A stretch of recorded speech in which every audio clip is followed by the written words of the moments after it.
Compromise. It's one of the pillars of our democracy. Without it, the Constitution couldn't have been created, and we need it in our everyday lives still today.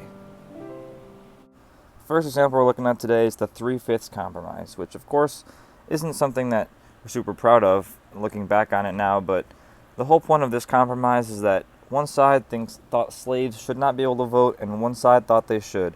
And the compromise here was pretty simple. They simply just met somewhat in the middle and had a slave's vote count for 3/5 of a vote.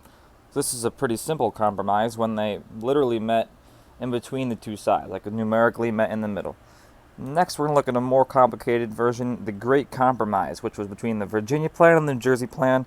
The Virginia Plan thought that states that have more people should get more representation, be weighted more, and the New Jersey Plan said all states should get equal representation. So the solution here, the compromise, is a little bit more complicated. So in the Constitution, we ended up implementing ideas from both of these plans. The House looks more like the Virginia Plan, and the Senate looks more like the New Jersey Plan.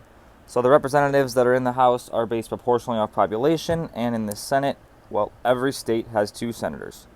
And this photo here shows you each state and how many votes it has in the Electoral College. For example, Indiana has 11 votes because it has 9 representatives in the House and 2 senators. Speaking of that Electoral College, our next compromise is the election of the president. One side believed common citizens shouldn't be able to vote, and one said common citizens have the right to vote, according to the freedom of our country.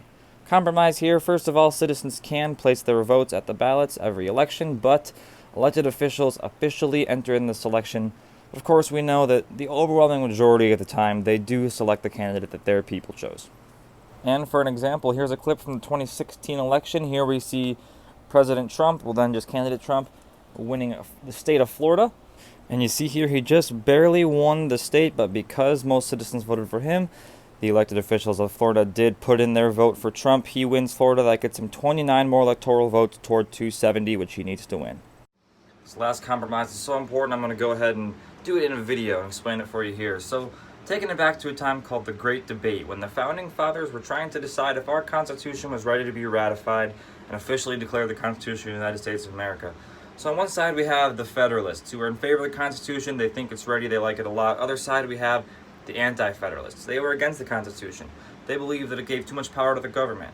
So for our compromise, the great James Madison came in with a great idea to construct a Bill of Rights, a list of the rights and freedoms that our citizens must have, and he made that the first 10 amendments of the Constitution. This compromise really helped our country be created, and without it, who knows where we'd be now.